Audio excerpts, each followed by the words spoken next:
بص، في عالم التلفزيون اي تمرين هيفرق معاك. فعلا. يعني تو ان اكستنت ان انت لو رحت اتمرنت ركوب خيل هيفرق معاك. اشمعنى؟ بمعنى ان التمثيل والاذاعه وكده دول ريفلكشن لحياه البني ادم الطبيعي على شاشه.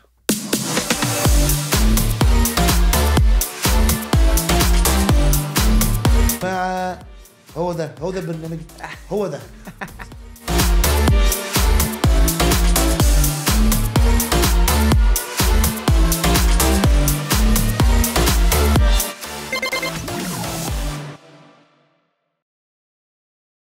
كان المفروض دي تبقى أول حلقة من البودكاسترز، بس احنا حسينا انها هتبقى احلى لو شفتوها في اخر الموسم الاول بعد ما تكونوا عشتوا الحلم معانا شوية.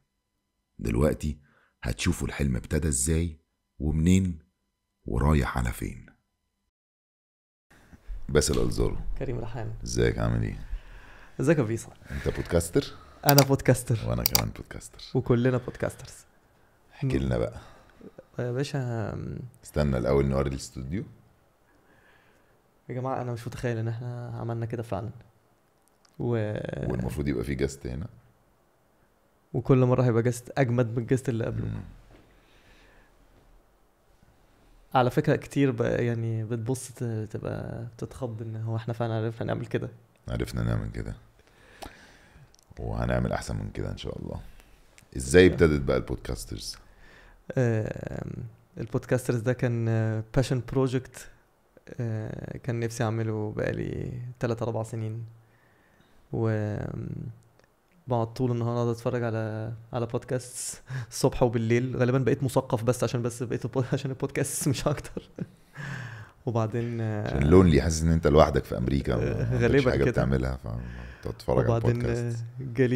جالي باسل في امريكا، وقاعدين في يوم كده قلت له قال لي انت عايز تعمل ايه؟ قلت له عايز اعمل بودكاست. قال لي عشنا مع بعض 4 شهور في امريكا. وفي يوم كده، ايه حلمك في الحياه؟ تعرفين عايز بقى اعمل بودكاست. امريكا بقى كلها بتبقى اللي هو ايه، غربه وكده، ففي ايموشنز بتطلع ساعات بين الشباب والصحاب وكده، بيقعدوا يحكوا لبعض حكايات. فعايز تعمل ايه؟ حلمك ايه؟ فحلم من احلامك كان ان انت تعمل بودكاست. بقالك 3-4 سنين وخايف تعمله، وكنت مرعوب، مش عارف تعمله، مش عارف ابتدي منين، مش عارف اصلا تعمل ايه، اقول ايه يعني. ايه اللي عايز اعمل بودكاست؟ طب وبعدين؟ فقلت لك انا هحقق لك حلمك. ودخل حقق واللي حلمي اي حاجه في حلمك لازم تتحقق. من شنطه سفره حقق لي حلمه. دخل جاب لي المايك ولابتوب وشغل جراج باند والجو برو والجو برو وشكرا كده. عايز بودكاست اهو بودكاست. اتفضل يا باشا. وبعدين تاني مرة هي اللي كلمت لنا بقى سليم. كلمت لك سولي، اه بروديوسر احمد سليم، عايش في امريكا، كان ساكن في الشارع اللي ورانا في ويست هوليوود. تعالى يا سولي عايزك في حاجه، الشباب قاعدين وبتاع. جه لقى بودكاست، دخل قاعد يرغي شويه. طبعا قال عليا متخلف. كان في ممثله ساكنه معانا في العماره، ممثله امريكانيه في هوليوود. قلت لها اطلعي بس كده الدور السادس، ايه عايز اقول لك على حاجه. دخلت لقيت بودكاست، ففجاه اتفضل. كريم حلمه ابتدى يتحقق. بس طبعا كان بودكاست، كنا قاعدين على الارض، على مرتبه على الارض بعفانه فعلا. بس حبيت انت الموضوع جدا. حبيت الموضوع، وبعدين قلت لكم لا انا عايز احس بجد. ايه يعني ايه؟ طب ممكن يحس. عايز امسك مايك. رحنا انا وسوري دورنا على استوديوز وبتاع، لقينا استوديو فيه بودكاست جاهز. فاخدنا كريم، طبعا بيبي رضيع، داخل محل حلويات، حط السماعه وقعد يصرخ وقعد يستعمل المايك واتبسط جدا. لا كانت خطيره. فاتبسط قوي لدرجه ان احنا رحنا بقى حجزنا له مره بجد، وقلت له انا الجست وانت المذيع، وكان سولي معانا، وكنا بنهزر وما كناش عارفين ان الهزاره هتقلب جد. وكان اول يوم تيست بتاع البودكاست اللي مع باسل، كان اكد لي ان انا بجد عايز اعمل بودكاست، عايز يعمل بودكاست. بعتنا الحلقه، لناس صحابنا بعتناها ل 12 13 واحد، رجعنا لقينا 75 فيوز، فعرفنا ان هم ابتدوا يبعتوها لبعض، والفيدباك جه لكريم قالوا له ان هو لذيذ جدا ويلا بينا وكده. وبعدين من كتر ما احنا انا وباسل واخدين على بعض من ايام الجامعه وعارفين كل حاجه عن بعض وعشنا مع بعض، قلت له من احنا لازم نعمل البودكاست دي مع بعض. احنا بنكمل بعض كل واحد فينا كده ماسك حته. باسل عنده الاكسبيرينس وفاهم يعني ايه اصلا يمسك مع ان انا مايك. كنت حالف ان انا من عمري ما هبقى مذيع تاني، بس معرفش، مش حاسس ان انا مذيع في البودكاست اصلا. البودكاست ما هي نطلع نرغي ونبسط ونضحك ونتكلم جد وبتاع، ونتكلم مع ناس وفكرت فيها انه انا قلت لا، وبعدين فكرت فيها انه البودكاست ده يبقى بتاعنا وبتاعي وبتاعنا، فهقول اللي انا عايزه، محدش يجبرني. وانا وانت يا جدع، محدش يجبرني ان اقول حاجه، خبر مش عايز اقوله، مفيش حد هقابله مش عايز اقابله، مفيش حاجه هقولها مش عايز اقولها، فحسيت ان هي حاجه بتاعتنا، واي نوت ان انا اطلع اعمل كده. ورجعنا مصر، وزي ما انتم شايفين، او يعني زي ما انتم ان شاء الله تشوفوا، ولادة بروجكت صغير جميل ان شاء الله يعجبكم. هيبقى فيه رغي كتير جدا، وهيبقى هنستضيف مين؟ هنستضيف ناس ليه اكسبرتس، ناس اكسبرتس عملوا حاجات جامده هنا اثرت على المجتمع. مجالات ايه بقى؟ في مجالات زي السبورتس، مجالات زي في الرياضه، في الادب، وفي العلوم. هنجيب دكاتره، هنجيب ممثلين يتكلمون عن الفن، هنجيب مغنيين، هنجيب ناس كتاب، وهنجيب ناس راحت الأولمبياد. كل من هو خبير في مجاله وغير حاجة في حياته وحياة اللي حواليه على سكيل صغير أو كبير، وممكن يفيد اللي بيتفرج إن هو يعمل زيه أو يبقى زيه ويبقى أحسن منه. educational entertainment ايه ده تاني؟ edutainment entertainment يعني educational، يعني حاجة ترفيهية تعليمية. انت اللي كنت عايش في امريكا 8 سنين، مش انا اول مرة اسمع تعليم مجاني بس موافق. edutainment ماشي جوجل ات. anyway، هتشوفوا دلوقتي الحلقة البايلوت اللي هي بقت بايلوت بعد ما كنا رايحين نهزر، صورناها في لوس أنجلس، ودي كانت الحلقة اللي خلتنا نبتدي نعمل حاجة اسمها البودكاسترز. هتلاقوني بهوست مع باسل، وهتلاقوني مش فاهم اي حاجة، وانا ما زلت مش فاهم اي حاجة يا جماعة على فكرة. انت العبقري يا راجل، والله مش فاهم اي حاجة، ويعني تالنت صفر، بس اديني بتعلم، وصباح الفل. لا هنبسط. enjoy. باسل الزور، كريم ريحان، البودكاستر.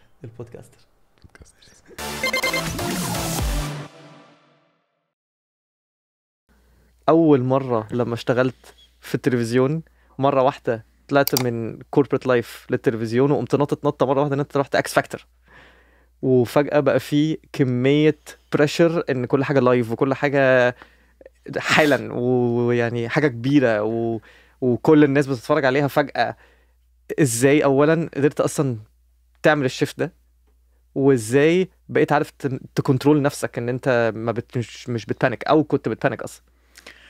طيب مبدئيا اكس فاكتور ده كان تاني ترايل ليا او تاني دخله ليا في التلفزيون. اوكي. انا اول دخله كانت قبلها 8-9 سنين في اول سنه جامعه، احنا كنا مع بعض في الجامعه اول سمستر. Everything in the very beginning was good, but there was a little bit of a break. Like, so if you could just ask the last question, sure, and then go from there. Sorry. Yeah, from there you're fine. Thanks man. Yeah. دي حاجات بقى اللي انا كمان اتعود عليها بقى. تعيد بقى اسئلتك.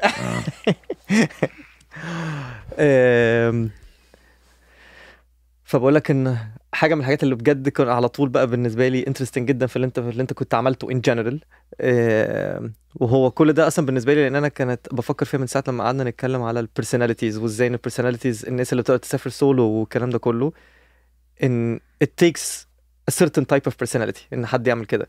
وعشان كده دي محتاجه جرأه to a certain degree، يعني فيها محتاجه مش بس جرأه، محتاجه ان انت اصلا يكون عندك سيلف كونفيدنس جامد ان انت تقدر تعمل كده. فده اللي خلاني دايما بفكر ازاي ان انت الشيفت بتاعك ان انت لما طلعت من كوربريت لايف، لان انت فجأة دخلت في التلفزيون، ومش دخلت في التلفزيون اي حد most probably يعني، وممكن يعني انت صححني ولا انا غلطان. الطبيعي في التلفزيون تاني الناس بتاخدها ستيب باي ستيب وبيكبر واحده واحده، فاللي هو ستايل ايه بياخد وقت لحد ما يبتدي يجمع الدنيا اللي هو بقى داخل فيها. انت قمت نطه جامده قوي، ان انت من شغل كوربريت لايف عارف انت دنيتك عامله ازاي، انت 9 to 5 انت مديرك اهو شايفه قدامك، عارف ان حاجاتك اللي انت بتعملها كل يوم، التاسكس بتاعتك كل يوم، لفجأة ما حدش بيشوفك، لفجأة ان انت بقيت فتحت بروجكت كبير وطلعت فجأة اكس فاكتور وكان اخر مرة عملت حاجة زي كده كان قبلها بكتير. ازاي قدرت تعمل الشيفت ده؟ وازاي هل انت كان في ايه الحاجات اللي انت كنت بتعملها ان انت تكنترول اصلا، انت هل كنت بتبانك اصلا ولا لا؟ وازاي كنت بتكنترول البانيك ده لو كنت بتبانك؟ طيب بص، مبدئيا احنا عندنا دخلتين للميديا. اول دخله لما كان عندي 15 سنه، لما كنت لسه في اول سمستر في الجامعه معاك.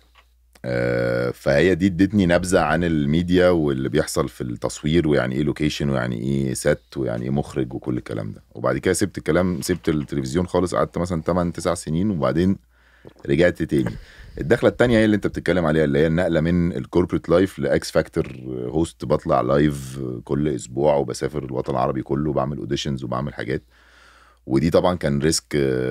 يعني البروديوسر اللي اخذ الريسك ده كانوا بيقولوا عليه مجنون، او هي مجنونه. اللي هو انت ازاي يعني ايه اصلا انت بتعمليه ده؟ ممكن نجيب اي حد مشهور، اي حد تقيل، حتى لو كان ممثل الناس هتقبله، غير لما نجيب حد ما عندوش فكره عن اي حاجه. بس انا مقتنع تماما ان دايما دخلة الميديا او دخلة التلفزيون او كتمثيل او اي حاجة بتبقى على حسب السيتويشن بتاع الشخص. يعني كل واحد دخلته، لو قعدت معاه احكي لك قصة تانية خالص. مفيش منهج، مفيش اللي هو انا رحت ذاكرت في جامعة، اتخرجت مش عارف من ايه، عملت انترفيو فاتقبلت فدخلت، اللي هو العادي فاهم. بتاعنا اللي هو الكوربريت. فاهم قصدي. التلفزيون بيبقى كل واحد له قصة مختلفة عن التانية. وانا كانت قصتي كانت كئيبه جدا، بس في نفس الوقت ساعدتني ان انا ما يجيليش البانيك اللي انت بتقول عليه. لان يوجوالي البانيك 99% من الوقت بيجي لكل الناس، لان كل الناس بيبقى حلمهم ان هم يكبروا ويبقوا مغنيين، ممثلين، مذيعين، مش عارف ايه. فلما بيتحط كاميرا بيحصل اكشن، تلاقي فجاه بقى رعشه، عرق، مقلق، بيوفر دو الحاجه اللي هو بيعملها. انا ظروفي كانت مختلفه لما جيت اخش اكس فاكتور. ظروفي ان احنا يعني من غير ما اكئبك، فاهم، احنا الكوربريت استقلت، اتخانقت مع مديري، كان ابويا توفى، جدي توفى، كل حاجه حصلت within 2 months. كنت خاطب وفسخت، يعني في شهرين كأن حد مسك رشاش وقعد يضرب فيا. تمام. فانا قمت مقرر ان انا هسيب اصلا مصر. انا مش قادر اصلا اشوف حتى الشارع اللي انا بمشي فيه كل يوم، مش عايز اشوف حاجه انا متعود عليها. اوكي. وخدت طياره ورحت دبي من بلا اصلا هدف وبلا داعي وبلا اي حاجه. ورحت قعدت عند واحد صاحبي في البيت وبتاع، قعدت عنده شهرين. وذين الشهرين دول قدمت على شغل في دبي، قلت ان انا هعيش في دبي، وجالي شغل فعلا. كنت امضي الاوفر بتاع لوريال، كنت هبقى براند مانجر لجورجيو ارماني، كوربريت عادي، ده اللي انا متعود عليه. وإذ فجأة يا معلم، وانا همضي الاوفر يوم الاربعاء وهبتدي يوم الاحد، جالي تليفون يوم الاثنين من البروديوسر بتاعت البرنامج اللي عملته في لبنان قبلها ب10 سنين. اوف. بتكلمني على تليفون اماراتي، اللي هو محدش عنده التليفون ده غير اخويا وامي، لان انا ما كنت قاطع عن تحاول تتعزل الأدب. انا مش عايز اشوف مش عايز ابدا حياه جديده من غير اي حاجه تفكرني باللي فات، فاهم. فكلمتني، فبقول لها انت ايوه فاكر حضرتك طبعا، انت اصلا جبتي انتوا ما كنتوش بتتكلموا طول لا يا 10 باشا، سنين ما دول؟ اعرفش عنها حاجه بجد؟ ما اعرفش عنها اوكي. حاجه. بس طبعا هي كانت البروديوسر بتاعت سوكا ستارز، فهي كانت بروديوسر مشهوره في لبنان. فانا فاكر، يعني انا فاكرها طبعا، انا اشتغلت معاها وسافرت معاها وبتاع، انا كنت لسه صغير، رحنا لبنان. بس هي كانت فاكراك من ساعتها، يعني انت بقى لها 10 سنين ما شفتوش بعض، ما شفناش بعض. تمام. ما هو ده الضحك بقى. التليفون حصل كالاتي، فبقول لها انت جبت تليفوني ازاي؟ انا فاكر حضرتك وبتاع، بس يعني انا محدش عنده التليفون ده. فقالت لي حبيبي، انا بروديوسر، ومش اي بروديوسر، وعايز اجيب تليفون اللي هجيبه. فقلت لها طب تمام، اموريني. فبتقول لي في مشروع اسمه اكس فاكتور، تعرفه؟ قلت لها اعرفه، بتاع بره، طبعا اعرفه، بتاع سايمون كاول. قالت لي فقالت لي احنا عايزين نعمل واحد منه في الميدل ايست. قلت لها طب ماشي اعمله. الف مبروك. انا مالي. ربنا يوفقكم. فقالت لي الاسامي المعروضه ان هم يذيعوا البرنامج، جايبين 3 ممثلين مش فاكر يعني، عشان برضو مبقاش بغلط، عشان انت لو برنامجك بقى مشهور فشخ فاهم، ما بقاش بقول حاجه انا مش قصدها. بس يعني اللي انا فاكره صفرة فشخ. اللي انا فاكره ان كان في 3، كان تقريبا احمد عز، احمد السقا، وايمن قيسوني او حاجه كده، 3 رجاله يعني كانوا واو بقى فاهم. فانا قلت لها ايوه موريني يعني مش فاهم انت عايزه ايه. فبتقول لي انا عندي استراتيجي جديده بحاول اقنع بيها الام بي سي. كان وقتها سي بي سي اول سيزون. بحاول اقنع بيها السي بي سي ان احنا نجيب حد ما تشافش قبل كده، نيو فيس، فيطلع مع اكس فاكتور، فيبقى هو الاكس فاكتور هو فاهم؟ فهمت يعني اللي هو تجربه منها فيها. باسل الزار وباسل مين؟ باسل بتاع اكس فاكتور فاهم؟ او شفت اكس فاكتور؟ فهمت. شفته، عارف الواد المذيع بتاعه باسل يعني. فهم عايزين يكونكتوا الاثنين دول مع بعض. فقلت لها ايوه موريني يعني، هو انت حطاني مع ال3 دول ما اكيد مش هتجيلي يعني. فقالت لي انا بحاول اقنعهم بالفكره الجديده وبتاع ومش عارف ايه، وانا شايفه ان انت لائق. قلت لها لائق ازاي؟ انا اصلا بقالي 10 سنين ما عملتش حاجه و this does not make sense. فقالت لي مالكش دعوه، احنا هنمرنك وهنديك كورسز وبتاع ومش عارف ايه وحاجات كده، بس انا محتاجاك تعمل لي فيفر. فقلت لها ايه؟ قالت لي صور لي نفسك بالموبايل وابعت لي. فقلت لها لحظه، هو حضرتك ما تعرفيش انا شكلي عامل ازاي؟ انا ممكن ابقى رعيت. اصل هم فرق 10 سنين، انت متخيل الرقم كبير جدا. 10 سنين بيحصل فيه طبعا بلاد وحروب و10 سنين انت كنت تين ايجر اصلا ساعتها، فانت بقيت راجل دلوقتي. فبقول لها حضرتك اصلا يعني انت ازاي ما تعرفيش مثلا انا راعيت، تخنت، اتشليت، اي حاجه يا باشا، بقيت لوني اصفر احمر اخضر يعني. انت على اساس ايه بتكلميني بتعرضي عليا اوفر زي ده فشيخ؟ وانت فقالت لي لا، ما انت هتبعت لي دلوقتي صور وبتاع وده ساعتها ما كانش اصلا حتى، ده كان ايفون وكده، ولا دي الصور القديمه ده النوكيا ده ده كان 2012 بلاك بيري ده. لا 2012 كنا لا حلوين. 2012 2012 كان مثلا كان في ايفونز، كان في ايفون 2 مثلا ولا حاجه تلاقيها كده. كان 3 بيتهيألي، عشان ما كانش عندي غير ايفون 1 3 طول عمري غير ده، فانا فاكر ان هو ده. المهم فصورت لها الصور وبتاع مش عارف ايه، قامت بعتت لي قالت لي طب ما انت حلو اهو. فانا طب ايه بقى؟ فالمهم رجعت كلمتني تاني، قالت لي بص الدنيا اللي هيحصل ان انت، انا بقول لك بشوف بس انت عندك استعداد تعمل ده ولا لا، بس اللي هيحصل ان هم هيختاروا ما بينكم انتوا ال4. تمام؟ فانا عايزك تنزل دلوقتي تروح مبنى كان الام بي سي بقى، سبحان الله، مع ان انا بنصور كنا رايحين سي بي سي. عايزك تروح مبنى الام بي سي، هتلاقي واحد هناك هيعمل لك اوديشن. تمام؟ فروحت الام بي سي، دخلت استوديو كده، عملت اوديشن عبيط قوي يعني. انا باسل الزور كده، ما كانش اوديشن يعني. المهم بعتت لهم الفيديو بتاع الواد لسه هو بتاع، وانا اشتغلت معاه قبل كده وانا عارفه مش عارف ايه. وقمت قبل ما اقفل التليفون قلت لها بس خلي بالك انا بمضي اوفر يوم الاربعاء، هبتدي شغل يوم الاحد. فقالت لي بس الاوفر ده بيبقى تمب بروبيشن بيريد وبتاع، انت ممكن تسيب وكده. قلت لها بس انا لو انا كنت هموت على الشغلانه، فانا لو دخلت حلوه انا مش همشي. قالت لي تمام، قفلت معايا. جه يوم الاربعاء يا معلم، رايح امضي الاوفر، قامت مكلماني وانا في الطريق، قالت لي عندك تيكت للاردن بعد بكره يوم الجمعه، عايزينك هناك عشان نتفق وكده. قلت لها يعني انا اخدت الشغلانه؟ قالت لي ما تهزرش. فقلت لها طب هو حضرتك ما حكيتليش اي حاجه يعني؟ ايه الكلام وبتاع؟ انا عندي اوفر براند مانجر جورجو ارماني، انت بتتكلمي في ايه؟ ولوريال بقى بتاعت دبي، انت فاهم؟ ايوه طبعا. هي مثلا لو 200 شخص في الشركه، فهو في 198 بنت، فده دي اتس ا دريم جوب. انت فاهم؟ اتس ا دريم جوب لاي ولد. بقول لك ايه، داخله ما كنتش عارف ان انت هتوصل هناك، بس انا قلت بقى هيبقى في حاجه معينه، طلع في 198 واحد هيموتوا على الشغلانه دي. عندي اوفر و198 بالظبط. فانا رايح وحياه في دبي جديده وبتاع، كانت دبي لسه بقى في البومينج سيشن بتاعتها 2012. فانا رايح بقى يا معلم، انا رايح وهي دي يعني. بس فمهم قامت قالت لي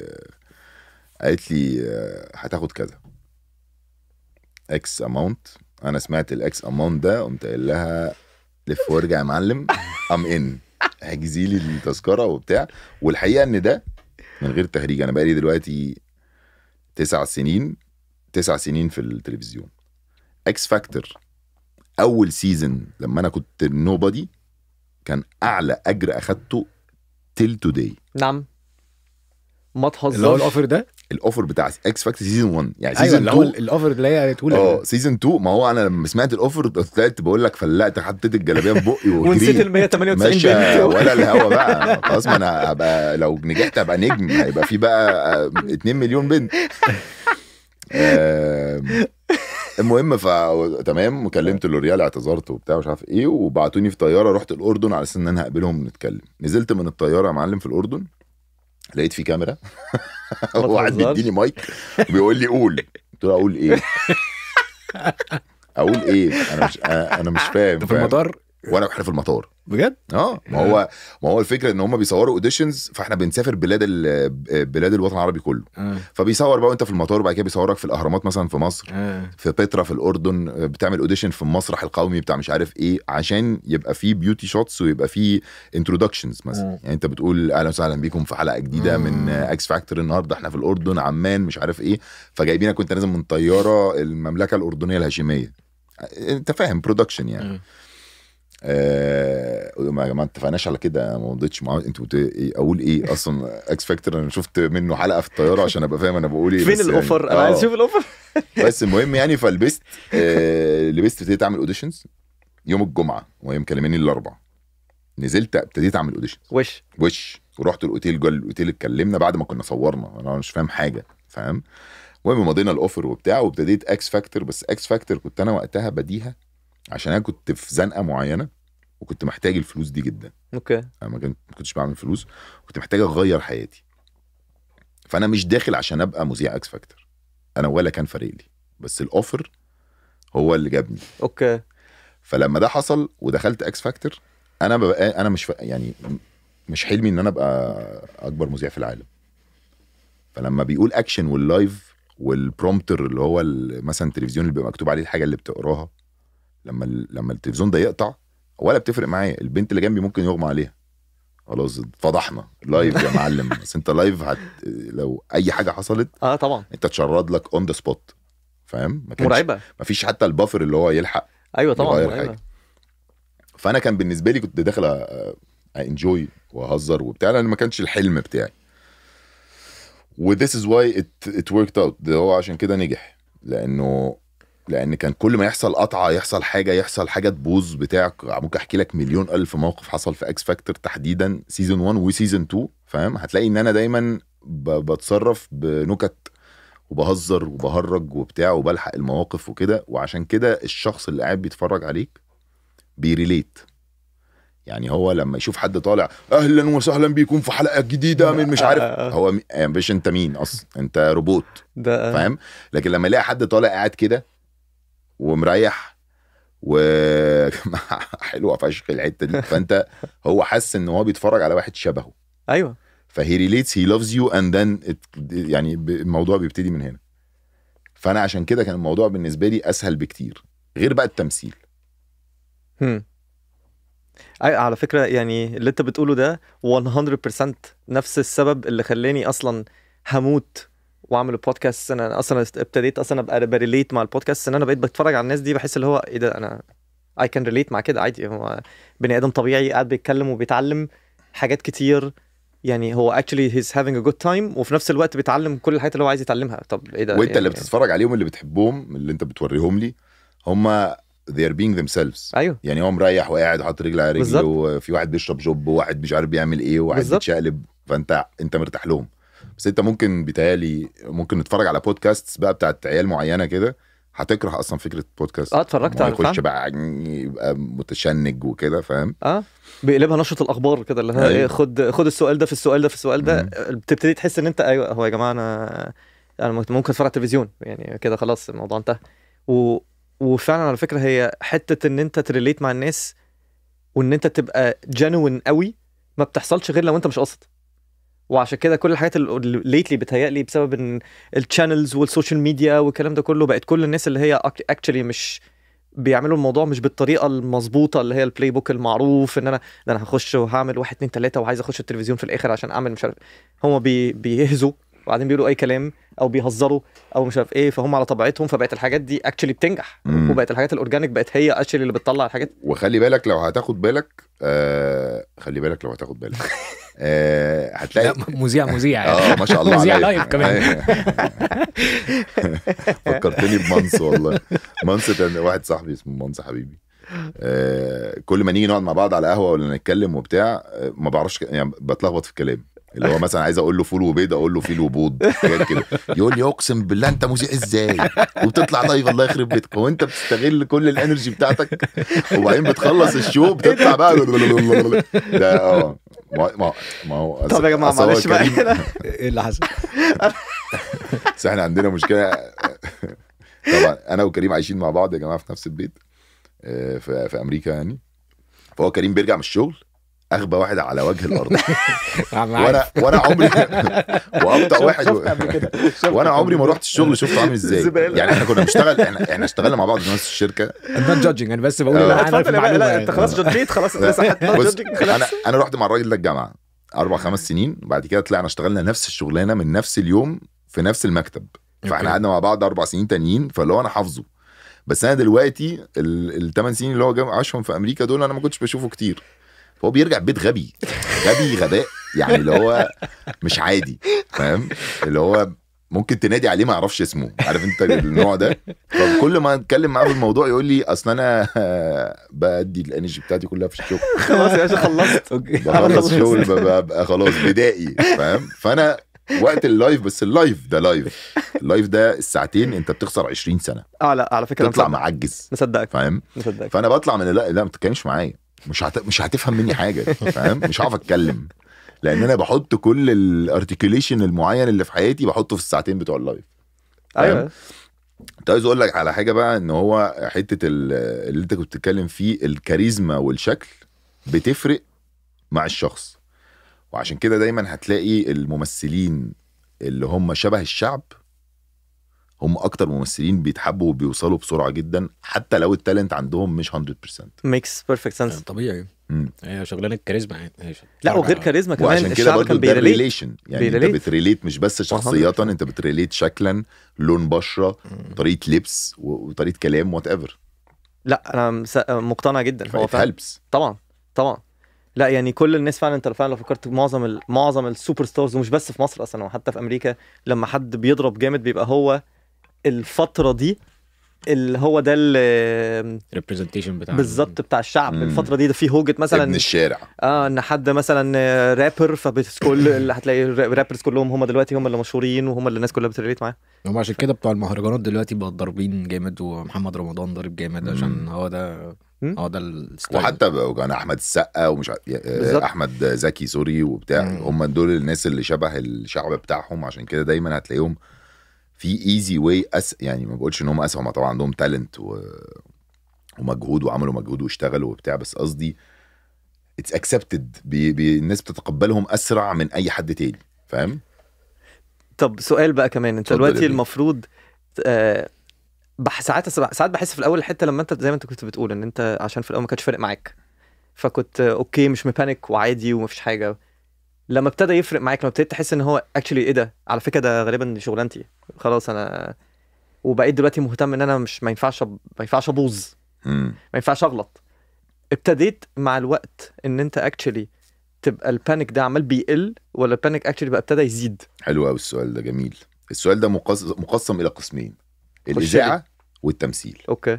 الاذاعه انا عمري ما كنت مهتم بالاذاعه، اوكي تمام، وكان دايما الفيدباك فوق الرائع، بس انا مش قادر اريليت للاذاعه. انا هاخد الحته دي اعمل لها عارف اللي هي الحته بتاعت تيت باسل زارو لا يهتم بالاذاعه. ايوه هو طلع مانشيت. ايوه الصحافه الصفراء بالسخس، اي حاجه عشان انجح. الاذاعه it was natural، يعني I had a talent وكانت ناتشرال جدا، طبيعيه جدا، وانا ما كنتش محتاج اعمل فيها اي حاجه. طبعا اخدت دروس وصوت ونفس ووقفه مسرح، كل الكلام ده عملته واجتهدت، بس قصدي when it comes للاكشن بقلب باسل اللي انت قاعد جنبك على الكنبه في البيت بتتفرج على التلفزيون. لما جربت تجربه التمثيل حبيتها اللي هو لا انا عايز ابقى ممثل، ورحت أوكي. عملت ورك شوبس ودفعت دم قلبي واستثمرت في نفسي وجبت كلاسات، عملت كل اللي ممكن تتخيله وابتديت بقى اشتغل. تمام، نرجع بس للاذاعه لحظه. الاذاعه انا اكتشفت السيكريت من ايام ميلودي وسوكا ستارز لما كان عندي 15 سنه، ان انا if you don't care مش you don't care يعني، بس اذا انت طالع طبيعتك قوي وقاعد بتهزر وبتغلط وعادي وبتاع الناس حباك. فانا اكتشفت دي ففضلت كده ما اتغيرتش. بعد كده بقيت في اي تي بالعربي عمال بهزر، انا الوحيد اللي قاعد بيطلع نكت في نيوز انترتينمنت نيوز، بس أيوة. قاعد بهزر وبهفلط طول الوقت والناس حابه ده. ما دخلت بقى التمثيل، دخلت من الصفر ولسه بحاول اوصل ولسه ما وصلتش. مش زي الاذاعه دخلت من 100. دخلت اكس فاكتور كان اكبر برنامج وقتها، صح. فاهم؟ حظوظ بقى. التمثيل بقى عشان انا حاببها وعايزها فبنكت، ومخرجين ثبت لي، وقفت تصوير ووترت ناس ومش عارف احفظ ومش واو. عارف اتفشخت وورك شوبس واروح، وواحد جاي من هوليوود هيدينا درس يا باشا $7,000 ليه واروح ادفع فاهم قصدي؟ ايوه. الاذاعه انا ما خدتش كيلوس غير البروديوسر جابتهولي عشان اقعد معاه نصلح القاف والكاف مثلا. فاهم الفكره؟ فاهم. والتمثيل انا لسه برضو يعني لسه بتinvest في نفسك في الصخر، فاهم؟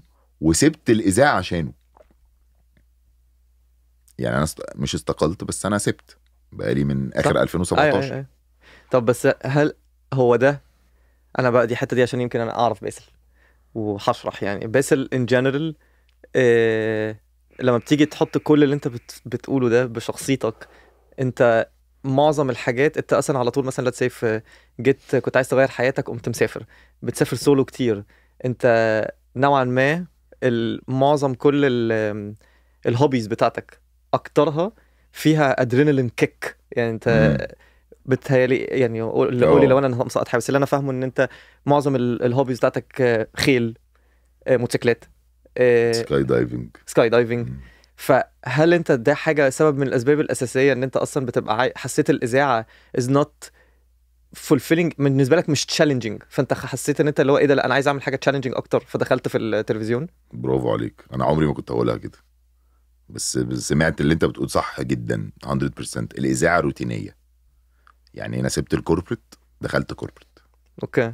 انت الاذاعه لما بالذات لما بيبقى برنامج اسبوعي او برنامج يومي، انت بتصحى الصبح بتاخد دشك بتفطر بتنزل تركب عربيتك بتروح الاستوديو بتقابل المعده البروديوسر الميك اب ارت نفس البتاع كل يوم، وقاعد على نفس الكرسي بتاعك، اوتو كيو قدامك، فانت خلاص شغلانه. الممثل انت النهارده صاحي امير الهكسوس وحلق زلبطه وماسك سيف، بتتعلم من سيف وخيل وقوس وسهم ايه يا معلم؟ انت مين؟ انت مجنون ولا ايه؟ تصحى تاني يوم انت شحات، تصحى تاني يوم انت ابن اغنى واحد في العالم بتمثل دور وراكب هليكوبتر. فالتمثيل is the adrenaline rush of the media. make sense بالنسبه لي غير الغنى وغير التقديم. make sense. فاهم؟ وانا بحب ده وبحب اخد ريسك نوت كالكوليتد ساعات واخليه كالكوليتد بعدين واشتغل عليه. فاهم؟ زي ما سافرت لندن من غير ما ابقى حاجز بيت اقعد فيه، زي ما جيت امريكا وانا عندي مسلسلات والدنيا شغاله في مصر، السلام عليكم يا جماعه بس هروح افصل واجرب حاجه جديده. جيت امريكا وصورت يعني، فاهم قصدي؟ في انت بتكتشف ان انت لو ما خدتش الريسك اللي مش كالكوليتد عمرك ما توصل حته. لا صح. انا على فكره ده جرني يعني، انا دايما هريد تاني الحاجات اللي انا بعملها والحاجات اللي انا بعمل والاكشلي دلوقتي مثلا زي البودكاست. انا حاجه من الحاجات ان انا برضو كانت البودكاست دي بالنسبه لي حاسس انها هتبقى حاجه تشالنجينج قوي، ان انا اصلا بالنسبه لي يعني ايه اصلا انا بعمل بروجكت. انت بقالك قد ايه عايز تعمل بودكاست؟ 3 سنين. ضيعت 3 سنين من 100%. والموضوع طلع، انا بقولش الموضوع سهل، بس الموضوع طلع دوبل اكتر مما تتخيل. 100% يعني احنا كنا قاعدين قال لك يا جماعه انا حلم حياتي اعمل بودكاست، امسك يا معلم المايك اهو يمسك اللابتوب اهو ده بجد هو دخل جاب المايك من الشنطه يلا نعمل بودكاست. عمل البودكاست ده وسولي جه وظبط الصوت وعمل حاجات وتكنيشنز وبتاع. بقيت انت فجأة بتعشق الموضوع كل يوم بقى معلم داخل مثلا راجع من خروج عايز انام ما تيجي نعمل بودكاست. ايه يا مان مش عايز اعمل بودكاست خرب بيت البودكاست. فاهم الفكره؟ فرجته على كل البودكاست اللي في الدنيا. وبعدين مديني واجب بقى في البيت كل ما نقعد يقوم فاتح لي يقول لي ده جو روجن ده مايك تايسون. مش مايك تايسون اصل ده بيعمل ايه وده تفكيره ايه. مسحول يا عيني الواد. وانس ان انت هو بقى 3 سنين بيقول انا عايز اعمل بس ما بيعملش. and this is you're not taking a risk. مع انه البودكاست يعني to be بس كلير انا مش بقلل من البودكاست بس البودكاست ما فيهوش ريسك قوي. على فكره الريسك انت الريسك بتاعه $200 هتجيب مايك وبتاع وهتبطل فخلاص. I think معظم الوقت اصلا عمر ما الناس بتبقى الريسك اللي هم بيبقوا خايفين منه بيبقى ريسك فاينانشال. هو الريسك الفاينانشال ده بيبقى الجاستيفيكيشن حاجه سهله تانجبل اقدر اقول اللي هو انا خايف ادفع فلوس دي. ايه بقى الفيلير؟ بس هو اكشلي هو الفيلير هو الفيلير وان انت كمان الفيلير ان بابليك هو مش فيلير ومحدش عارف. فاهم؟ بس ايه البابليك اللي انت هتفشل قدامه؟ انا انت ما عندكش بابليك اصلا. ايه لا حتى لو البابليك ده على فكره انا مش بتكلم ان البابليك دي relatively speaking. انا مش بتكلم بابليك ده اللي هو ان ملايين الناس هتتفرج يا نهار اسود وهنزل ان انت حتى اصلا السيركل اللي حواليك اصلا بالنسبه لهم اللي هو ايه ده يعني انا عملت حاجه وباظت. مفهوم. حاجه عبيطه انا مش بقول انها حاجه انت صح. بتتكلم برضو في ريت في ليفل مختلف تماما. ايوه لا يعني فهم. انت الكيس اللي انت بتقول عليها دي تمشي مثلا على انه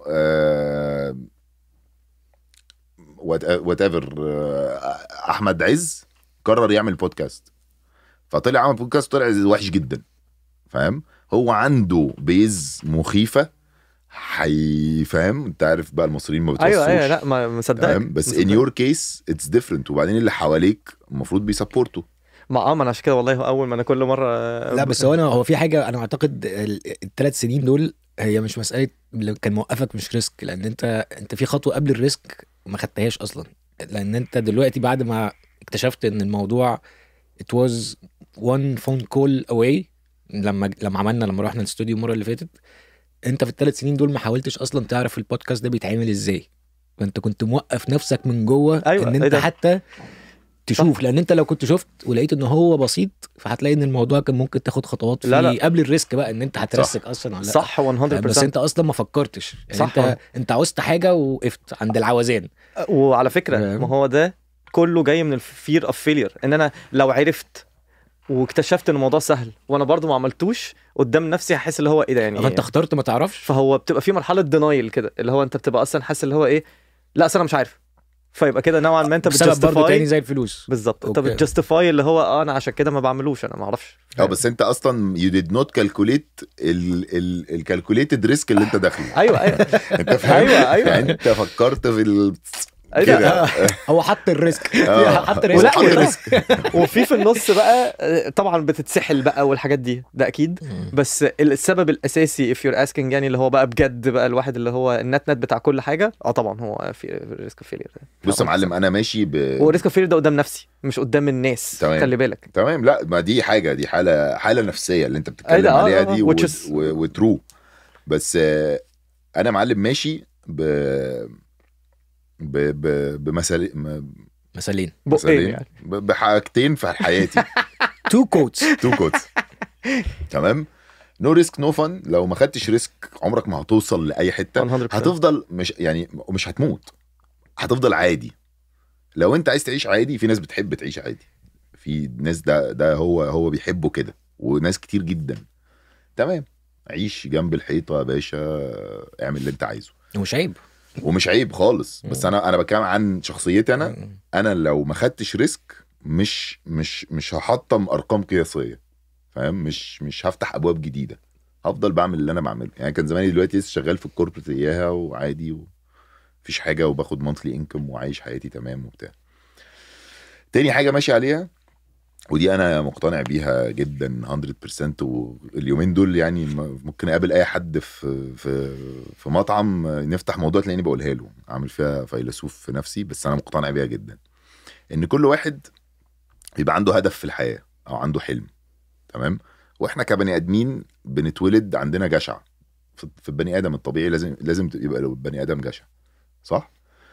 فانت كل ما هتوصل تقرب للدريم بتاعك او للهدف بتاعك هتبقى عايز اكتر منه، فهتقوم زقه ويبقى اكبر. فانت in reality انت عمرك ما هتوصل للحلم. ميك سنس. كل ما تقرب له هتكبره، True. هيبعد شويه فهتقرب له تكبره. عمره ما بيبقى فولفيلد يعني. لا عمرك ما هتوصل له، لان انت بني ادم جشع. جشع ده in a positive way. صح. It doesn't لا، have to be صح. in a negative way. صح. فالسيكرت ايه بقى؟ ان انت تنجوي الجورني صح لحد ما توصل للهدف اللي انت عمرك ما هتوصل له. فانت هتفضل طول حياتك بتنجوي الجورني، تعيش حياتك. سافر يا معلم. انا مسافر لحد دلوقتي اكتر من 36 بلد. سافر لوحدي، لان انا عارف ان انا لما بسافر اتبسط يا معلم وعيش حياتك. ما بسافرش ما بقعدش بقى في 5 نجوم وبخلص فلوسي وكده، بس بظبط دنيتي. enjoy the journey دايما، through شغلك، through حياتك، through جوازك، through رياضتك، whatever it is. عامة ironically enough الحاجة اللي فعلا ساعات it takes something ان هي triggers ان انت تبتدي ان انت تشوف بره اللي انت بتعمله كل يوم. حلو. اللي انت برضو لما let's say في الفترة اللي انت كنت فيها كوربت ما كنتش شايف اصلا ان انت فاهم ان انت لا انا كنت عبد. خلاص. لا مش فكرة سيبك عبد او مش عبد، انت بتصحى من النوم. عبد. ايوه تو certain degree هي يا جدع كنت عبد اقسم بالله. ما تعبدنيش ما تعبدنيش هو عليك بس عشان بقى. لسه في كوربريت فمش عايز لا ايه يصطنع. ده انا اكتر واحد في الدنيا ضد كوربريت. انا اللي مخليني دلوقتي اصلا بشتغل في ساماي كوربريت، يعني ان انا بفتح شغلانات جديده كل شويه. غير كده انا كنت زمان اتجننت. بس الحاجه اللي كان لما انت حصل لك ان مشاكل كتير فانت نوعا ما كنت يور ادراك بوتم، ابتديت ان انت طب خلاص انا هعمل كذا وهعمل كذا وهعمل كذا ونو ريسك نو فن و صح. انا يعني لما كنت روك بوتم اخدت ريسكات كبيره قوي بالظبط، لان ما كانش فارق معايا. بالظبط. عارف انت لما يجي في فيلم يقول لك انا هقتلك، يقول لك انا ما عنديش ما باظت باظت. اخاف عليه بالظبط. موتني، فاهم؟ هو نفس الفكره. بس انا في حاجه هسالك عليها. انت مكالمه التليفون اللي جات لك من البروديوسر دي اللي انت عايش عليها لحد دلوقتي صح؟ ومكالمه التليفون دي انت ما كانش ليك اي يد فيها خالص. هي وقعت في حجرك. اليد الوحيده ان انا لما اشتغلت معاها كنت شغيل. كنت احمر شغل. كنت شغيل وشاطر وبذاكر وبطلع وبصور وبعمل اللي ما طبيعي عشان كده هي افتكرتني بعدها ب10 سنين.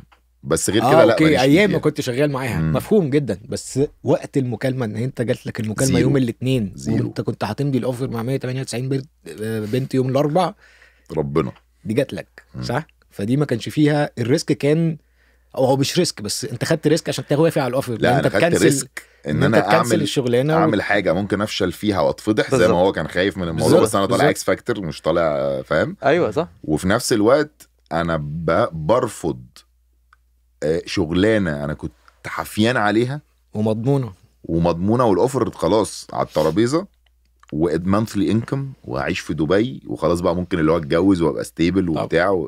كل ده من تليفون واحد مع واحده انا ما شفتهاش بقى لي 10 سنين.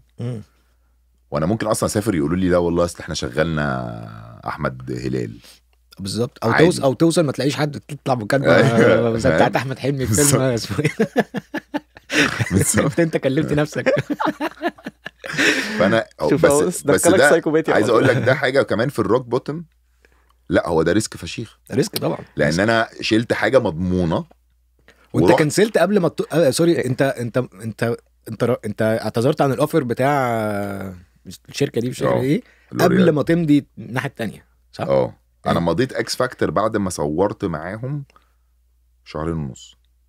اوكي. فانت ما كانش فيه اي حاجه انا كنت قتيل. ما بقول لك ريسك للصبح. اي ثينك ان هي مش فكره ريسك او مش ريسك. هو انت ساعتها انت بتهيألي اللي انت عملته ان انت you decided انت عايز حياتك تروح فين. انت كان قدامك اختيارين. انت كان قدامك اختيار ستيبل وقدامك اختيار مش ستيبل، وانت فضلت اللي مش ستيبل لان انت اصلا بطبيعتك واحد بتحب اصلا الحاجات التشالنج ممكن. فهي اكشلي هي مش فكره كان ريسكي ومش ريسكي. هي فكره ان انت you decided you chose. وهو فعلا وكل الناس سواء اي ديسيجن في الدنيا فيه ريسك. وعلى فكره ده بجد جزء من الاجزاء اللي انا بقيت دلوقتي بقعد على طول بحاول اشتغل عليها. هو ده ان انا اصلا واكشلي اللي ساعدني في الحاجات دي بقى بودكاست، لما بقيت بسمع بودكاست كتير وبقيت بشوف experiences ناس تانية in details، مش مجرد اللي هو على في 10 دقايق ايه ده انت عملت ايه مش عارف ايه، ده والله كانت لذيذه قوي، طب انت ازاي انت بتحب الشغل انت بتحبنا، ده جميل قوي، والراجل ده عمال بيضحك. anyone can be nice for 10 minutes يعني، ده ما فيهاش كلام يعني، واي واحد هيحسسك ان هو حياته perfect in 10 minutes، بس ده مش معناه حاجه، ده شو. فلما قعدت سمعت بودكاست وابتديت اسمع كتير، بلس ان انا ابتديت اقرا كتير قوي، بلس ان انا بس الحاجه اللي اكشلي اكتر حاجه فرقت في كل الكلام ده، طبعا انا عارف ان يعني متوقعه قوي يعني الفرشه دي كلها عشان اوصل في الاخر الامامي يعني ما فيهاش كلام طبعا. اوكي. ان بجد الامامي او والجوجيتسو بالذات يعني اللي خلاني اطلع بره الكومفورت زون بتاعي بشكل مرعب، لدرجه ان انا فتح عيني كده قصاد حاجه تانية. عارف لما مجرد حاجه صغيره قوي فجاه تقوم عارفه مكليك معاك كده، تحسسك اللي هو ايه ده، انا ممكن اشوف الدنيا بطريقه مختلفه حتى لو حاجه تافهه اصلا مالهاش علاقه. بس I would say ان الامامي والبودكاست، وطبعا ما جيتي امريكا يعني في الاخر برضو انا اصلا مشيت من مصر، كنت يعني حياتي كانت فوق الستيبل بشويه يعني، وقررت ان انا يلا بينا، وقمت واخد بعضي وجيت على امريكا وخلاص، حتى ما كانش عندي اي حاجه، زيرو اصلا، وجاي ومتجوز بقى كمان يعني، اللي هو انا جاي شايل اصلا ريسبونسبيلتي اصلا. كنت مخلف ساعتها؟ ما كنتش لا مخلف؟ لا ما كنتش مخلف، بس كنت بشتغل شغلانه كويسه قوي، واكشلي كنت لسه مترقي من 5 شهور يعني، اللي هو ده انا كنت واخد المفروض كمان ان انا هبتدي كمان اشتغل بقى اون ريجنال ليفل وبتاع، فاللي هو هبقى بسافر كتير وبتاع، واحتمال ابقى اكسبات، فحياتي بقى اللي هو ده انا كمان مدرسه بنتي لما اخلف هتبقى مدفوعه، وعندي عربيه ببلاش، يا دلع وايه اللذاذه دي، وبقبض بالدولار وبتاع، وكان ساعتها بقبض بالدولار، ده اصلا بالنسبه لي اللي هو ايه انت بتقول ايه قول كلام غير ده وبتاع. اخضر ياما. الدولار ساعتها كان ب7 جنيه، كان حاجه كده 7 8 حاجه كده. كده. وقمت مقرر قلت لا يعني انا عايز اجي امريكا واشوف ايه اللي هيحصل. اوكي. وكله كان بسبب اللي انت بتقوله ده، ان انا كنت عايز اشوف اكتشف كده ايه تاني، عارف اللي هو ايه ده، وانا هفضل كده خلاص جنب الحيطه يعني واشوف فور ايفر يعني. بس بعد كده لما قعدت لي شويه اتسحلت، ورجعت تاني البودكاست والاماميه، عارف صحت الحته دي جوايا تاني، عارف الاحساس ده، حته ان انا ابقى تحت بريشر جامد واقعد افكر ازاي اطلع منه، حته ان انت اصلا you create your own challenges. انا فعلا بقتنع قوي ان انت لما بتبقى على طول بتحاول تحارب ضد التشالنجز اللي بتجيلك من الحياه، لان كده وكده الحياه على طول بترمي خرا، فانت لو انت طول عمرك المشاكل بتجيلك انت مش بتخلق لنفسك مشاكل، بتفضل مسحول مع المشاكل اللي بتجيلك من الحياه. غير لو انت عملت لنفسك مشاكل on a daily basis او challenges on a daily basis، بتركز معاها وبعد كده بتشوف المشاكل التانية دي بطريقه تانية اصلا، بتبقى اللي هو الحاجات التانية دي حاجات سكندري، اللي هو انا هفوتها واخش في المشاكل اللي انا اصلا عاملها لنفسي، اللي هو زي ما انت عملت ان انت لا ده انا عامل مشكله لنفسي ان انا عايز ابقى جامد في التمثيل. خلاص انا دي مشكله انا عملتها اصلا، خلقتها اصلا هي ما كانتش عندي مشكله اصلا، انا كنت مبسوط اصلا. فلا فاهم الكلام ده، ومش بس، وبجد انا سبب كبير من ان انا لما جيت قعدت اقول انا عايز اعمل البودكاست، كنت نفسي اقعد اتكلم في الحاجات دي، ان انا ازاي ممكن حتى لو 3 سمعوا الحوار ده واقتنعوا بجد لذيذ يعني، هحس اللي هو ايه ده، طب تمام يعني انا ما عفت حد باي حاجه، ما خسرتش حاجه يعني. طب اقول لك ايه، اسمها ايه اللعبه اللي هي تايكوندو زبا ليه يا مان كده؟ بوظت النكته، بكرهك بوظت النكته. التايكوندو. تايكوندو، ايوه قولها كده في جمله سريعه يعني، قول انا وسولي وبيسو كنا بنلعب واحنا صغيرين، قولها بقى كده بسرعه الجمله. تايكوندو، لا الجمله. انا وسولي وبيسو كنا بنلعب تايكوندو انت شايف ان هي لايقه؟ تخلف عقلي. انت شايف ان لا تايكوندو يا مان، تايكوندو. انا قلت بس عشان الناس تشوف اللي احنا شفناه امبارح. يا جماعه اقف قدام البروفيسور بتاعي واقول له تايكوندو، هيسفخني بالتايكوندو على دماغي. فدلوقتي طب قول لي انت اكتر بقى التمثيل، واكشلي لا اكشلي في الاذاعه كمان، ايه انا متخيل ان اكيد في ناس كتير نفسها تخش في حوارات الاذاعه والتمثيل والكلام ده كله، ايه اكتر حاجات زي تمارين زي تريننجز وحاجات كده لما عملتها اكشلي حسيت ايه ده فرقت معايا كبرفورمانس في الحاجات دي؟ بص، في عالم التلفزيون اي تمرين هيفرق معاك فعلا. يعني to an extent ان انت لو رحت اتمرنت ركوب خيل هيفرق معاك. اشمعنى؟ بمعنى ان التمثيل والاذاعه وكده دول ريفلكشن لحياه البني ادم الطبيعي على شاشه. اوكي تمام. فانت لو رحت اتعلمت خيل، طبعا انا هرد على سؤالك اللي انت عايز تسمعه هقوله لك، بس لو رحت اتعلمت خيل وجالك بعد كده دور خالد بن الوليد وركبت الخيل في الحرب، انت هتبقى مقنع للي بيتفرج عليك. اوكي تمام. ف anything you will learn في البروسيس بتاع الميديا اند تلفزيون مفيد. اللي انت بقى بتتكلم عليه التكنيكاليتيز، في تمارين يا معلم، في بتروح مع مدرس مسرح، دكتور مسرح، يعلمك الوقفه عامله ازاي. الوقفه دي اللي هو لو انت بتكلم حد على يمينك، لو حد واقف على شمالك، لو الجمهور قدام، ولو مخرج وراك مش عارف ايه، تيجي تلف يمين ولا تلف شمال، الكاميرا فين، المايك في ايدك ازاي، تمسكش المايك تريحه هنا، تمسك المايك لما تعمل ايه، ما تعملش كده، في مليون الف حاجه. وقفات مسرح ده كورس يا باشا مكثف. بعد كده عندك الصوت والتوناليتي. الصوت ده مقسم الى اجزاء كتيره جدا، زي الكونسرفاتوار كده لما بيروحوا يتعلموا غنى. تمام. عندك نفس، بتطلع النبره بتاعتك بتطلع صوتها مختلف وواصله للناس مريحه ولا لا، على حسب انت مطلع النفس بتاع الكلام من انهي حته في جسمك. بطنك، فم المعده، زورك، مراخيرك، كل واحده ليها نبره مختلفه وليها راحه مختلفه في ودان الناس اللي بتسمعك، سواء راديو او تلفزيون مش فارقه.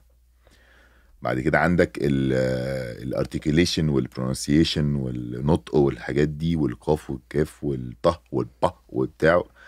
بس هي ألذ حاجه ان انت لو قعدت بعيد بتتفرج على اي حد بياخد درس، انت هتعمل على روحك من الضحك.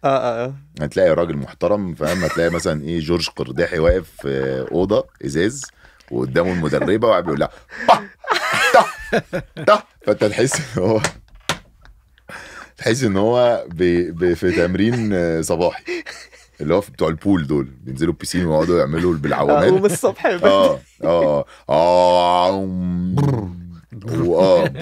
وبعدين تلاقي لسانه، اللسان ده عضله، فالعضله دي لازم تسخنها زي ما انت بتسخن جسمك عشان تلعب جيم، عشان لما تخش تبقى ورور كده وتتكلم وتلحق الكلام وتجيب وبتاع، تقولوش فيل بدل فول والحاجات دي.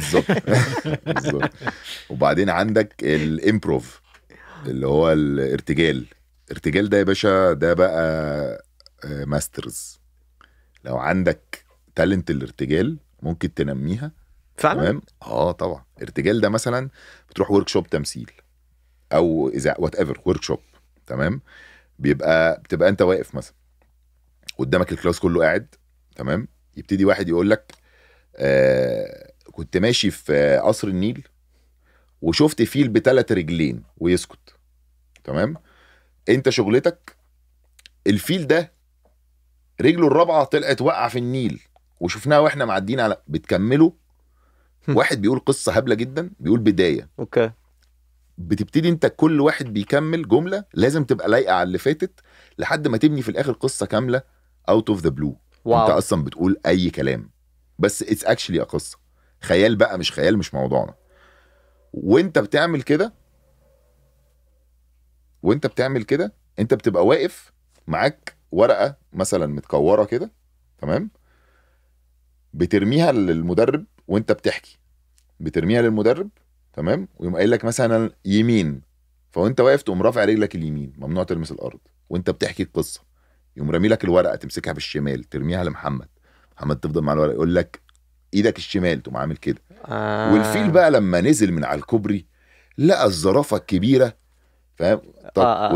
كل ده مالتي تاسكينج مع امبروفايزيشن مع مش عارف ايه، فبيعودك ان انت واقف على مسرح يا باشا لايف اكس فاكتور ولا مش اكس فاكتور. لو حصل اللي انت هتعمل حاجه، هتعرف تعمل حاجه تلهي بيها ترفع الناس، رجلك ترفع بقى رجلك تشقلب لورا وات ايفر، فاهم. بس هو كل دي ليها تمارين، اي حاجه في الدنيا في ليها تمارين. طب بتتعلموا ازاي تعملوا breathing exercises عشان لو بانكت او كلام من ده ولا لا؟ ولا بتبقى كلها breathing exercises عشان التون؟ لا بتتعلم لو انت من النوع البنوك يعني. اللي هو النفس، بس دي حاجه معروفه بتتكلم يعني. بانيك اتاك يعني. لا يعني ازاي اللي هو ستايل تحت ستريس، ان انت ازاي تكنترول نفسك عشان ما يبقى تبتديش كلامك عشان يبقى صوتك سريع وصوتك ما يعملش. يسرسعش وبتاع. ف لان اصل يعني انا بحس ان البريدنج ده هو اصلا هو ده يعني. هو كل حاجه هي دي، بس البريدنج از one of the most important points يعني. اوكي. بيفرق في كل حاجه، بيفرق في وقفتك، في صوتك، في نبرتك، في ثقتك في نفسك، في هو على حسب المشاهد او المستمع ده سامع ايه اللي واصل له منك. نبره صوتك بتفرق جدا. طب عملت ايه لما بنكت في التلفزيون، لما كنت بتعمل لما دخلت في التلفزيون؟ في التمثيل اه لا، ما هو التمثيل مش لايف. فقصدي لا، كنت بتكنترول نفسك ازاي؟ لا كنت بتزعق لي وقط وعيد تاني، واستاذه بقى احفظ وحاجات كده. وانت بتعمل ايه؟ حد طردك قبل كده منين؟ من شغلانه تمثيل؟ لا يطردوني قال لك وازاي؟ يعني انت مش جايه معاك؟ لا لا لا ما حصلتش. لا, لا لا. بتهيألي مش جاي معاك، دي لازم تبقى وصلت لمرحله ان انت يعني بقى يعني. وبعدين هم لو مضوا معاك انت تبقى شغال يعني. وعاده انا فاهم. وعاده اللي بيمشوهم ما بتبقاش قوي تمثيل، على قد ما بتبقى مثلا اتيتيود، خناقه، تتخانق مع حد قل ادب ومش عارف ايه. في ناس طبعا بتمشي عشان تمثيل، بس انا لو مشيت عشان تمثيل يبقى انا طب وايه اكتر حاجه حصلت لك؟ انا مش صح اصلا. انا قاعد في بودكاست مع كريم ريحان اللي هو ما حدش عارفه لسه، فاهم أوكي. يعني. ايه ده كله يعني. كله يعرفه. طب ايه اكتر حاجه حصلت لك في التمثيل كانت محرجه في لوكيشن، بسبب البانيك او بسبب الخوف او بسبب دماغك لا اتهنجت؟ مره كنت بصور انا وممثله بدون ذكر اسماء. بدون ذكر اسماء. وكنا طالعين متجوزين والمخرج كان السكريبت ابتدينا تصوير عندنا مشكله في مصر ان احنا نبتدي تصوير مثلا 30 حلقه، بيبقى ممكن نبتدي تصوير ولسه اصلا ما اتكتبش اول 5 حلقات. تمام، فانت بتخش تصور عمياني، فالمخرج بيتيك اوفر. تمام، فهو ال5 حلقات اللي كانوا مكتوبين كنا احنا متاخرين جدا، وكان مسلسل كبير قوي ونجح جدا على فكره، بس يعني انت ما تعرفش بقى ايه اللي بيحصل في الكواليس طبعا. فكان مكتوب 5 حلقات بس. ابتدينا تصوير، فالمخرج كل ما يجي يصور مشهد يلاقيه وحش وكلام مش مقنع وبتاع وحاجات كده، فقام لغى ال5 حلقات وجابوا كاتب تاني ابتدى يكتب. وبس هم دافعين فلوس في لوكيشنز وحاجات كده، فمش هينفع يوقفوا. فابتدى المخرج هو يكتب اون ذا سبوت في اللوكيشن ايه المشاهد. وعشان كده حصل المشاكل دي، لان انا كنت بخش بيجي لنا الميزونسان ده اللي هو مثلا مخرج بيقول لك انت لما تقول كلمه كذا هتقوم رايح فاتح التلاجة فهتطلع اللبن فهتقوم باصص ناحيه الشمال. ده ميزونسان المشهد، الحركه بتاعت المشهد. فاحنا كانوا بيقولوا لنا الميزونسان بتاع المشهد قبل ما نعرف المشهد هنقول فيه ايه. المشهد ده عن ايه. اوكي.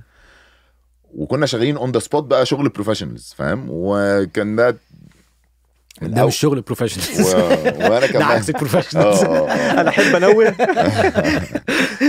بس المهم يعني، وكانت اللي معايا اول مره تمثل. تمام. وحصل توتر. احنا يعني مش ملاحق احفظ، مش كل الناس عندها تالنت الحفظ. طبعا. انا ما بعرفش احفظ طبعا. تمام. فانا لو عندي مذاكره مسلسل، لو انت هتحفظه في نص ساعه ممكن احفظه في 4 ايام. بقعد اذاكر فشخ. فانا ده جالي واحنا يعني هو بيكتب على المونيتور، كان بيكتب والله العظيم بيكتب المشهد على المونيتور. اوف. والدي او بي بيقول لنا الميزونسان وانا مش عارف هنقول ايه ومش عارف المشهد بيتكلم عن ايه. فكان يبتدي اكشن ايه يا معلم. ففي مشهد معين كان فيري ايموشنال وفي عياط وبتاع وقصه كده. فاحنا الاثنين مش حقيقيين، لان احنا بنحاول نفتكر الكلام اللي احنا لسه قارينه من 5 دقايق. فطبعا بوظنا الدنيا. هي ابتدت تعيط عياط هستيري أصلاً. والمخرج اتعصب ابتدى يسبسب ويلعن.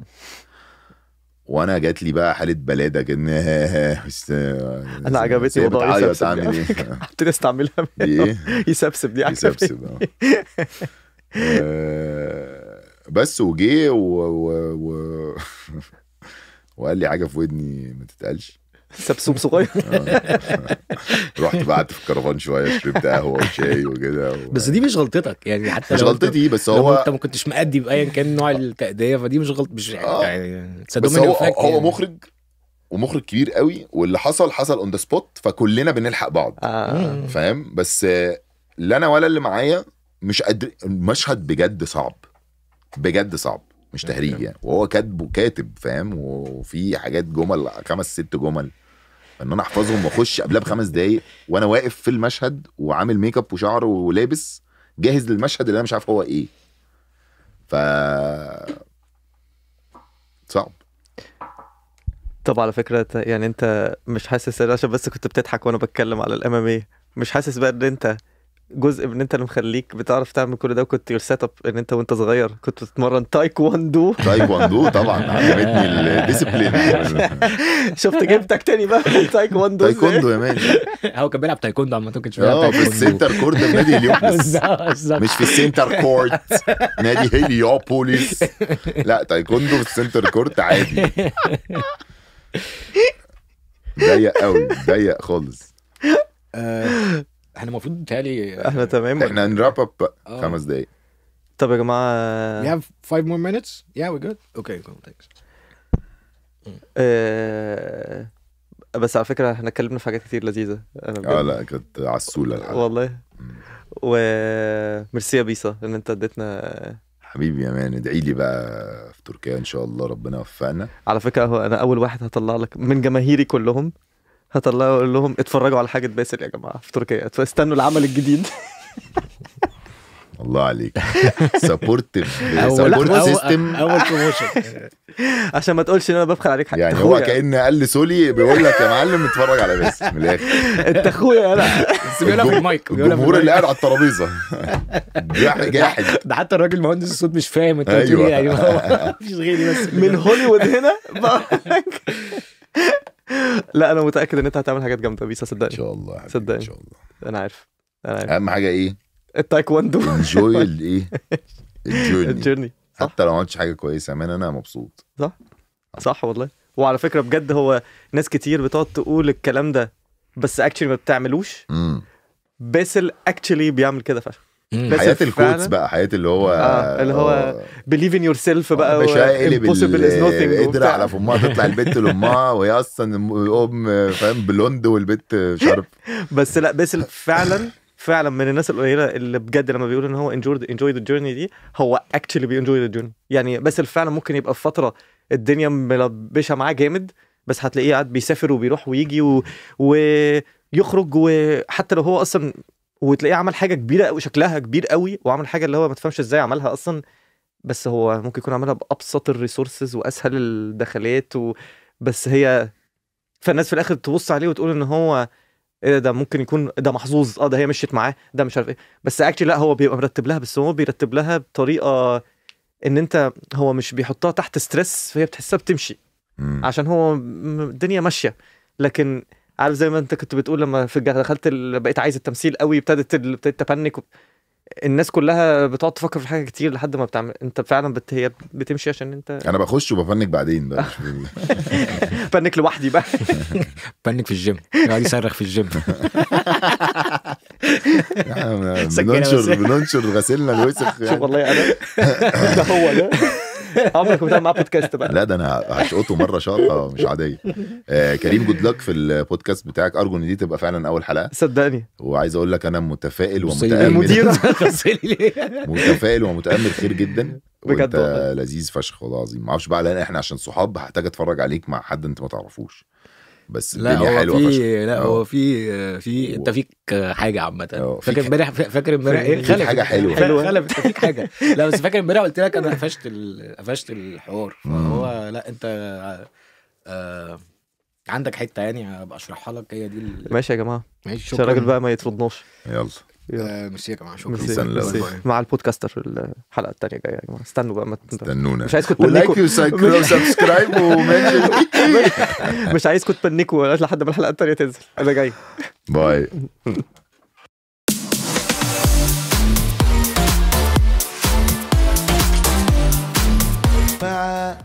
هو ده البرنامج، هو ده